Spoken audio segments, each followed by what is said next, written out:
주신 하나님의 말씀은 요한복음 20장 1절에서 16절 말씀입니다. 신약 183페이지 요한복음 20장 1절에서 16절입니다. 안식 후 첫날 일찍이 아직 어두울 때에 막달라 마리아가 무덤에 와서 돌이 무덤에서 옮겨진 것을 보고 시몬 베드로와 예수께서 사랑하시던 그 다른 제자에게 달려가서 말하되 사람들이 주님을 무덤에서 가져다가 어디 두었는지 우리가 알지 못하겠다 하니 베드로와 그 다른 제자가 나가서 무덤으로 갈새 둘이 같이 다름질하더니 그 다른 제자가 베드로보다 더 빨리 달려가서 먼저 무덤에 이르러 구부려 세마포 놓인 것을 보았으나 들어가지는 아니하였더니 시몬 베드로는 따라와서 무덤에 들어가 보니 세마포가 놓였고 또 머리를 쌌던 수건은 세마포와 함께 놓이지 않고 딴 곳에 쌌던 대로 놓여 있더라. 그때야 무덤에 먼저 갔던 그 다른 제자도 들어가 보고 믿더라. 그들은 성경에 그가 죽은 자 가운데서 다시 살아나야 하리라 하신 말씀을 아직 알지 못하더라. 이에 두 제자가 자기들의 집으로 돌아가니라. 마리아는 무덤 밖에 서서 울고 있더니 울면서 구부려 무덤 안을 들여다보니 흰옷 입은 두 천사가 예수의 시체이었던 곳에 하나는 머리편에 하나는 발편에 앉았더라.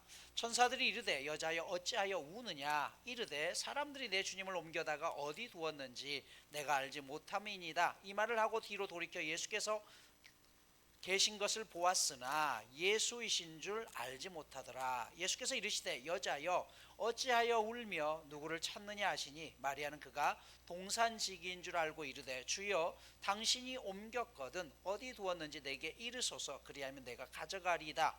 예수께서 마리아야 하시거늘 마리아가 돌이켜 히브리 말로 라보니 하니 이는 선생님이라는 말이라. 아멘. 요한복음 19장의 마지막은 이렇게 끝나고 있죠. 이날은 유대인의 예비일이요 또 무덤이 가까운 거로 예수를 거기 두었다라고 했어요. 예수님께서 십자가에 죽으신 다음에 아리마대 요셉이 예수님을 자신의 동굴 속에 가족묘에다가 모시게 되죠. 옛날 이스라엘 백성들은 일반적으로 암석을 뚫은 인공 동굴이나 혹은 자연 동굴을 무덤으로 사용했습니다. 다 그런 것은 아니고요. 이것을 소유하기 위해서 어느 정도 재산이 필요했죠. 좁은 입구를 통해서 동굴 안으로 들어가 보면 벽 아래 돌로 쌓은 긴 의자가 있었는데 그 의자 위에다가 시신을 여물해서 거기에다가 올려놨습니다. 그리고 무덤의 입구는요 돌로 막아서 언제든지 여닫을 수 있게 하죠. 세월이 지나서 시체가 완전히 썩고 나면 사람들은 무덤 문을 열고 들어가서 유골을 수습해서 유골함에 넣은 후 무덤의 한쪽 구석에 다시 놓아둡니다. 만약 시체가 다 썩기 전에 가족 중 또 다른 누군가가 죽으면 동일한 방법으로 그 시신 옆에다가 또 시신을 놓여두게 되죠. 그래서 이 동굴 무덤은 유대인들이 사용하는 가족 무덤이기도 했습니다. 하지만 너무 가난해서 이런 동굴을 살 수 없는 경우는 죽는 즉시 땅속에 매장을 했는데요. 흉악한 범죄자나 무연고자의 경우는 기드론 골짜기라는 곳에 그냥 공동묘지 가운데 던져지기도 했습니다. 이스라엘 특히 예루살렘과 유대 땅은요 석회암 지층이 매우 넓게 분포해 있어서 땅을 조금만 파더라도 안반이 나타나요. 그래서 땅을 깊숙이 파서 시신을 묻지 못합니다. 간신히 시신이 묻힐 정도로만 땅을 판 다음에 그리고 거기를 평토장하게 무덤으로 이렇게 흙으로 덮어서 묘지를 사용을 해요. 그래서 겉으로 보기에는 우리나라처럼 이렇게 봉분이 있는 게 아니죠. 그냥 똑같아요. 이것을 성경에서는 평토장한 무덤이라고 이야기해요. 그러다 보니까 사람들이 가면서 이게 길인지 무덤인지 잘 구별을 못하게 되죠. 그런데 이스라엘 백성들은 시신과 접촉하면 부정하다라고 했잖아요. 그래서 사람들은 여기는 무덤입니다 라고 표시하기 위해서 석회를 물에 희석해 가지고 그 위에다가 회를 발랐어요. 이게 회칠한 무덤이란 뜻입니다. 예수님께서 바리새인들을 향해서 너희가 회칠한 무덤이라고 했던 이유가 무엇입니까? 겉으로 보기에는 똑같은 땅인 것 같죠. 그런데 그 회칠한 밑에는 뭐가 있는 거예요? 사람의 시신이 썩어가고 있죠. 유대인들이 그렇다는 거예요. 너희가 겉으로 보기에는 굉장히 경건한 종교인들 같지만 너희의 속은요 냄새나는 시신과 같이 썩어가고 있다는 것이에요. 이게 회칠한 무덤의 또 하나는 표현이었던 것을 우리는 알 수가 있습니다. 가나안 갈릴리 출신이었던 예수님도요, 사실은 동굴 속에 들어갈 수 있는 그런 여력이 되지 않았습니다. 하지만 동굴로 된 새 무덤 속에 장사될 수 있었던 것은 아리마대 사람의 거부였던 이 요셉이 결국 자신의 가족 묘지를 내주었기 때문입니다. 이 말씀은 이사야서 53장 9절에 이 내용이 이미 예언되어 있습니다. 예수님의 무덤이 땅속에 묻히지 아니하고 동굴 속에 들어갈 것이다 라고 해서 이 시신이 오늘 동굴 속에 안치됩니다. 그리고 오늘 이어지는 20장 1절은 이렇게 시작하죠. 안식 후 첫날 이른 아침 아직 어두울 때에 막달라 마리아가 무덤에 와서 돌이 옮겨간 것을 보았다라고 했어요. 자, 예수님의 무덤이 그렇게 시신이 무덤 속에 안치되고 난 다음에 안식일이 지나고 첫날이 될 때 바로 새벽에 동이 트기 전에 막달라 마리아가 예수님의 무덤을 찾아오죠. 여기 막달라라는 것은 지역 이름이에요. 막달라라는 지역은요, 농업, 어업, 그리고 염장업, 소금에 절이는 조선업, 이런 산업들이 일찍부터 발달해 있었습니다. 그리고 막달라 바로 옆에 있는 도시가 디베라라는 도시인데요, 이 디베라라는 도시는 원형 경기장이 갖춰져 있는 굉장히 부유한 상업 도시입니다. 여러분, 원형 경기장은요 아무 도시에나 세워지는 게 아니에요.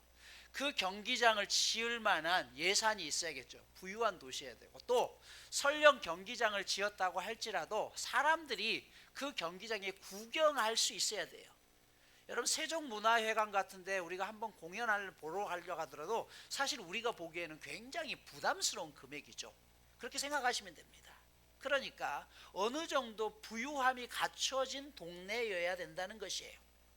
당연히 여러분, 이런 동네는 오늘날에 따르면 돈과 쾌락이 함께 따라가는 도시입니다. 막달라가 그랬어요. 그런데 그 도시에 살았던 이 마리아라는 여인은요, 누가복음 8장에 보면요, 귀신이 들렸는데 7 귀신이 들렸대요. 하나의 귀신도 아니고 7 귀신이 들렸습니다.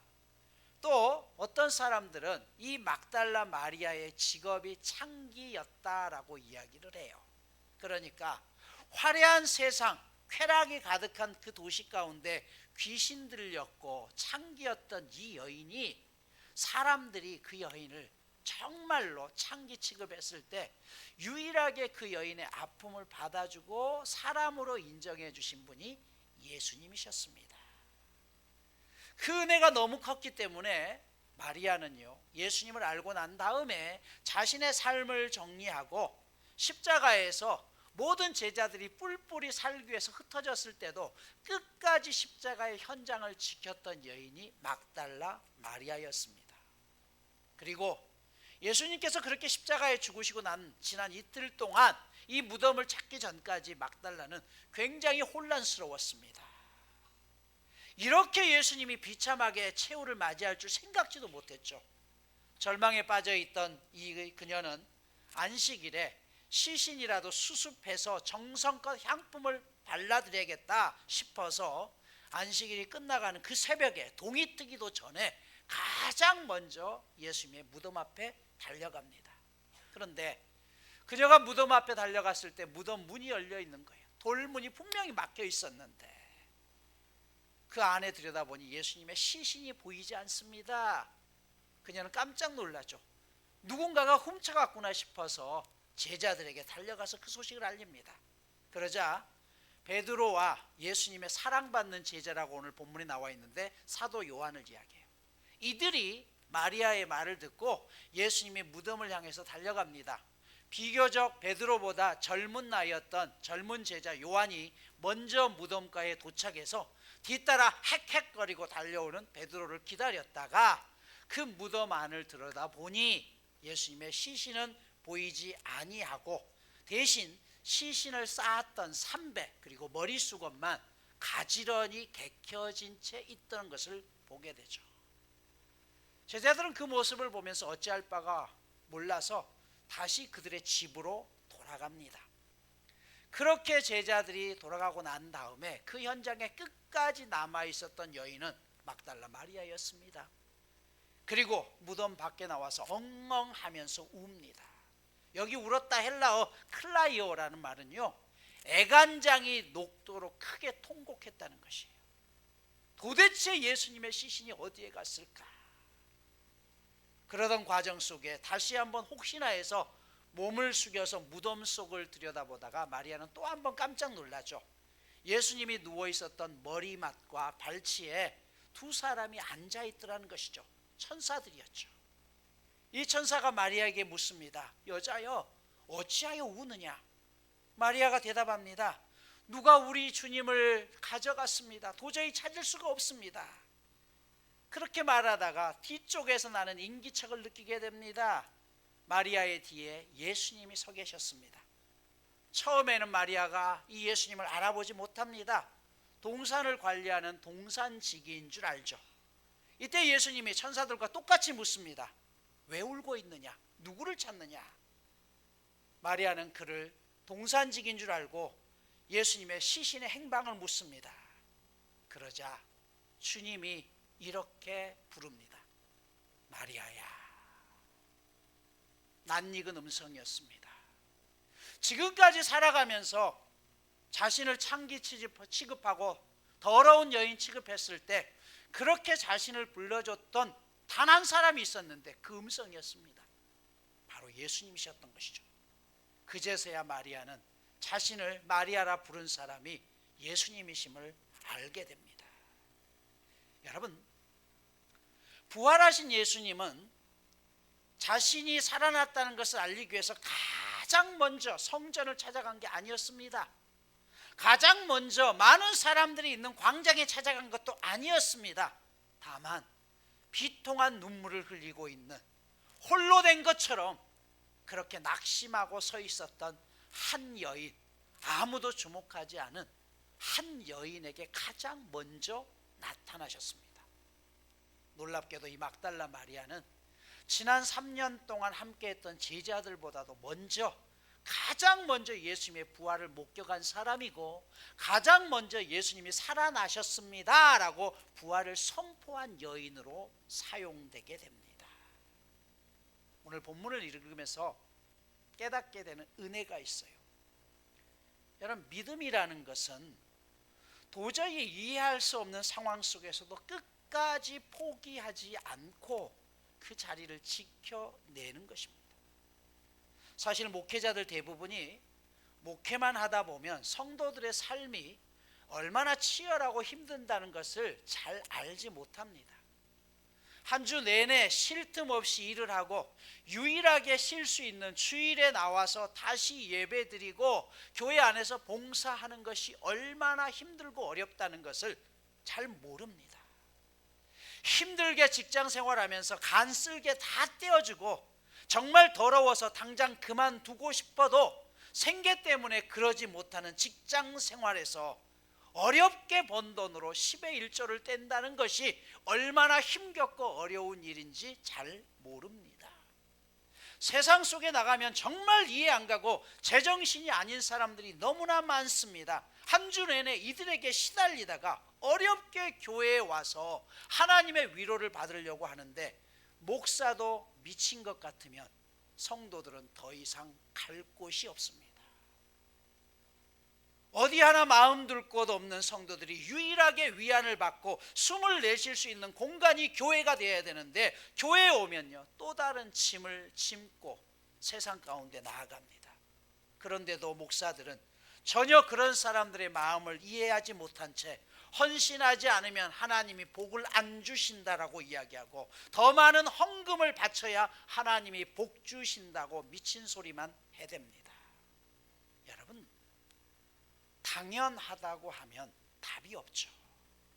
어쩌면 그렇게 치열한 세상 속에서 생존을 위해서 싸우다가 교회 와서 또 다른 상처를 받음에도 불구하고 그럼에도 하나님 앞에서 이겨내려고 하는 여러분들의 모습이 목회자보다 더 위대한 모습은 아닐까요? 때로는 믿음이 흔들리지만 그 흔들림 속에서도 내가 아무것도 할 수 없기 때문에 예수님을 찾는 것이고 적어도 모든 사람들이 실망시켜도 예수님은 내 마음을 아실 것이라는 그 믿음으로 버텨내는 것입니다. 여호수아가 가나안 땅에 들어가서 여리고성을 정복할 때 여리고성을 아무리 돌아도 6일째 돌아도 여리고성은 벽돌 하나도 빠지지 않았습니다. 사실 우리를 힘들게 하는 것은요, 하나님의 명령에 순종해서 행동했음에도 불구하고 눈에 보이는 어떤 증거도 나타나지 않을 때 아닙니까? 우리가 하나님의 약속을 성취하는데 힘든 것은 바로 이 세상에서 살아가는 이 6일 동안의 여정입니다. 매일 기적이 일어나야 되는데, 조금씩이라도 기도하면 뭔가 변화가 있어야 되는데, 하나님의 역사가 일어나기 전까지는 어떤 변화도 없다는 것이에요. 여호수아 6장 1절은 심지어 이렇게 말씀합니다. 이스라엘 자손들로 말미암아 여리고는 굳게 닫혔고 출입하는 자가 없었다라고 했어요. 오히려 무슨 말이에요? 더 기도했더니요, 움직이던 것까지 안 움직였대요. 내 남편을 위해서 더 기도했더니 40일 금식하며 작정 기도했더니 더 힘들게 한다는 말이에요. 여러분, 나병에 걸린 나아만 장군에게 엘리사는요 7번 요단 강물 속에 가서 담그라라고 이야기했어요. 그러면 여러분, 6번 담궜으면 좀 그 나병이 조금 희미해지거나 하는 게 보여야 되잖아요. 그런데 6번 담글 때까지 아무런 변화가 없어요. 노아가 방주에 들어가서 문을 닫고 난 다음에 하나님께서 이 땅 가운데 비를 쏟아 부으신다고 했는데, 들어간 지 여러분 바로 비가 쏟아진 게 아니라 6일이 지났는데도 이슬비 하나도 내리지가 않아요. 이걸 어떻게 이해해야 될까요? 그런데요, 7일째 되던 날 드디어 비가 쏟아집니다. 나아만이 7번째 물속에 들어갔을 때 그의 나병이 깨끗해졌습니다. 여리고성을 7번 돌았을 때 그 견고했던 성읍이 무너져 내리기 시작했습니다. 물은요 반드시 빈 곳을 채운 다음에야 다음 곳을 향해서 흘러갑니다. 결코 건너뛰는 법이 없어요. 이 정도 되면 응답이 와야 한다고 생각하지만, 여러분, 우리의 삶도 기다림이 채워져야지만 은혜가 흘러갑니다. 생각해 보십시오. 나병에 걸린 나아만 장군의 피부는요, 그동안 전쟁에서 수많은 전쟁을 치르는 동안 칼에 베이고 창에 찔리면서 온몸이 상처투성이었겠죠. 그런데 요단강에 몸을 7번 담근 후에 그의 살갗은 어린아이의 살갗처럼 변합니다. 그 안에 있는 흉터까지 제거됩니다. 하나님은 우리가 여기까지 이르기를 원해요. 상처난 살이 아닌 어린아이의 살이 될 때까지 우리를 믿고 기다리라고 이야기해요. 그래서 여러분, 이해할 수 없는 상황 속에서 가장 중요한 것은 끝까지 버텨내는 것입니다. 요한복음 8장 29절을 보면 예수님께서 우리에게 중요한 진실 한 가지를 알려주십니다. 이렇게 말씀해요. 나를 보내신 이유가 나와 함께 하시도다. 나는 항상 그가 기뻐하시는 일을 행함으로 나를 혼자 두지 아니하셨다라고 이야기해요. 여러분, 이게 무슨 뜻인지 아세요? 하나님이 멀리 계시다고 느껴질 때, 여러분이 교회에서 상처받았을 때, 은혜가 사라지고 그래서 삶이 고달프고 힘겹다고 느낄 때 주님이 나와 함께 하심을 경험할 수 있는 길이 있대요. 그것은요, 그 순간에 오히려 여러분이 맡겨주신 현장에서 더 열심히 그 일을 감당하는 것이라는 거예요. 힘겹고 어려울수록 도망치는 것이 아니라 오히려 주어진 현실 속에서 최선을 다하는 것, 그것이 하나님의 뜻이고, 그러할 때 하나님이 우리와 함께 하시겠다는 것이에요. 남들을 탓하고 환경을 탓하고 누구 탓하는 그곳에 하나님의 은혜는 없다는 것이에요. 주님은요, 오늘 부활하시고 나서도 화려한 곳을 찾지 않으셨습니다. 권력을 탐하지도 않았습니다. 그래서 부활 이후에도 가장 비참한 여인 가운데 먼저 나타나셔서 소망을 주셨습니다. 제발 이것저것 하다가 다 안 되니까 신학을 하는 것이 하나님의 뜻이다라고 그렇게 뒤늦게 신학하지 않으셨으면 좋겠어요. 여러분 여기저기 다 하다가 안 되니까 하나님 앞에 나오는 게 그게 정말 하나님의 원하시는 종의 모습일까요? 어려움을 겪을 때마다 하나님은 날 사랑하지 않는다라고 포기하지 마십시오. 누구 탓이다 이러지 마십시오. 하나님은 그럴수록 여러분이 있는 그 자리에서 최선을 다하며 오히려 다른 사람과 달리 그 안에서 하나님을 증거하며 살리는 삶이 되기를 원하시는 것이에요. 그것이 하나님이 기뻐하시는 일이고 그러할 때 주님은 우리와 동행하고 이겨낼 힘을 주신다는 것이에요. 제가 늘 말씀드리죠. 더러움이라는 것은요, 자기 자리를 벗어나는 게 더러운 것이에요.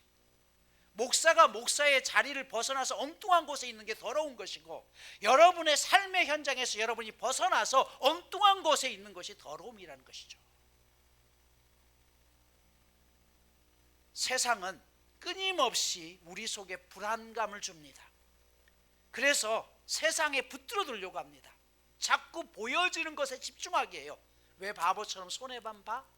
그런다고 떡이 나와? 야, 다 남들 그렇게 해.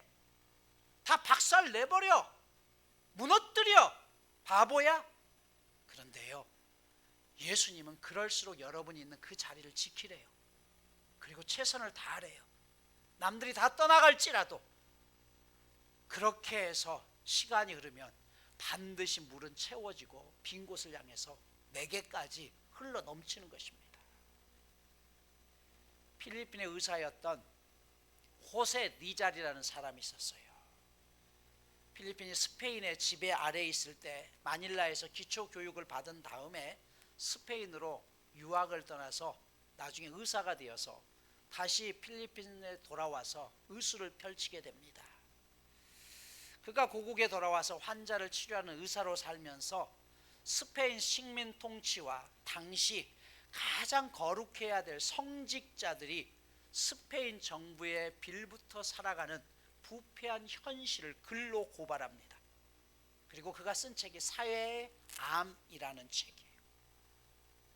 스페인 당국은 이런 그의 사상이 혁명을 자극한다고 판단하여 반역 혐의로 체포하여 그를 총살시켜 죽여버립니다. 그의 나이 35살이었습니다. 그렇게 그의 죽음이 개죽음이 되는 것 같았습니다. 하지만 그의 죽음을 경험한 필리핀 백성들은요, 드디어 깨어나기 시작했습니다.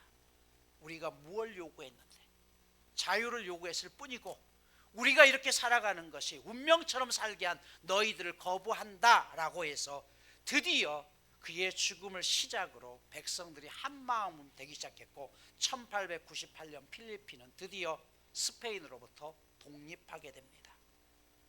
마닐라에 있는 니잘 공원에는 그의 기념비가 세워져 있는데 그가 12월 30일 죽었던 그 날을 기념하면서 필리핀의 국경일로 지키고 있습니다. 그의 인생을 소개했던 한 시인이 있습니다. 마종기 씨라는 시인인데요, 이 마종기 씨는 그의 죽음을 진단하면서 이렇게 고백해요. 호세 리잘이 진단했던 사회의 암은 바로 우리라네. 나태한 우리와 타협해서 쉽게 사는 우리, 의타심에 눌려서 눈치로 사는 우리, 짝패로 싸우고 죽이고 이간질하는 우리, 암세포로 썩어가는 나라의 병은 우리도 볼 수 없는 우리들 마음에 있었네라고 이야기해요. 그는 우리 국민들도 어느 순간 그렇게 되어버렸다는 것이에요. 서로 갈라치게 하고 서로 남의 탓하면서 그렇게 살아가는 우리야말로, 그럴수록 누군가가 그 자리를 지키면서 세상이 다 부패한다고 할지라도, 교회가 다 무너진다고 할지라도 그럼에도 끝까지 기도하고 그 삶의 현실 속에서 최선을 다하는 우리가 아니라 똑같이 남 탓, 너 탓하면서 그렇게 갈라치게 하고 있는 우리가 어느 순간 사회의 암덩어리가 되었다라고 고발하고 있습니다. 오늘 말씀을 마무리합니다. 사랑하는 여러분, 예수님은 잘 지어진 성전으로 부활하셔서 찾아간 게 아니었습니다. 통곡하며 무덤 앞에 서 있었던 한 비참한 여인 가운데 서 계셨습니다. 세상적으로 가장 낮은 여인이었고 가장 부끄러운 과거를 가졌던 여인이었습니다. 그러나 끝까지 자신의 자리를 지켰던 그 여인에게 찾아오셔서 부활의 첫 증인으로 세워주셨습니다. 믿음이란 이해할 수 없는 상황 속에서도 때로는 아무 변화가 일어나지 않는 것 같을지라도 그 자리를 지켜내는 것입니다. 여리고성은 6일 동안 아무런 변화가 없었습니다. 나아만 역시 6번 몸을 담글 때까지 어떤 기적도 보여지지 않았습니다. 노아의 방주 역시 6일 동안 비 한 방울 내리지 않았지만 그 시간이 채워졌을 때 하나님은 기적을 일으켜 주셨습니다. 물은 반드시 빈 곳을 채운 후에야 넘쳐 흐르듯이 우리의 순종이 채워질 때 하나님의 역사가 나타납니다. 주님이 그 여인의 이름을 부릅니다. 마리아라. 주님은 오늘도 여러분 각자의 이름을 부르고 계십니다. 기도했는데 아무 일도 안 일어난다고요? 포기하지 마십시오. 이제 엿새를 지내고 있는 날입니다. 이 엿새가 지나가면, 때가 되면 반드시 하나님께서는 응답해 주실 것입니다. 그러니 원망하고 탓하기보다는 여러분 힘겹지만 여러분 있는 자리에서 최선을 다하십시오. 그리고 하나님을 의지할 때 하나님이 우리와 함께 동행하실 것입니다. 이번 주 미션입니다. 오늘 본문 요한복음 20장 16절을 매일 한 번씩 천천히 읽으신 다음에 마리아 대신에 여러분의 이름을 넣고 불러보십시오. 주님이 여러분을 부르고 계십니다. 주보 뒤에도 나와 있습니다. 두 번째, 한 번 더 참고 한 번 더 기도하십시오. 내가 화난 상황, 힘겨운 순간에도 한 번 더 참으시고 한 번 더 기도할 때 하나님은 반드시 여러분을 통해서 하나님의 역사를 보여주실 것입니다. 기도합니다.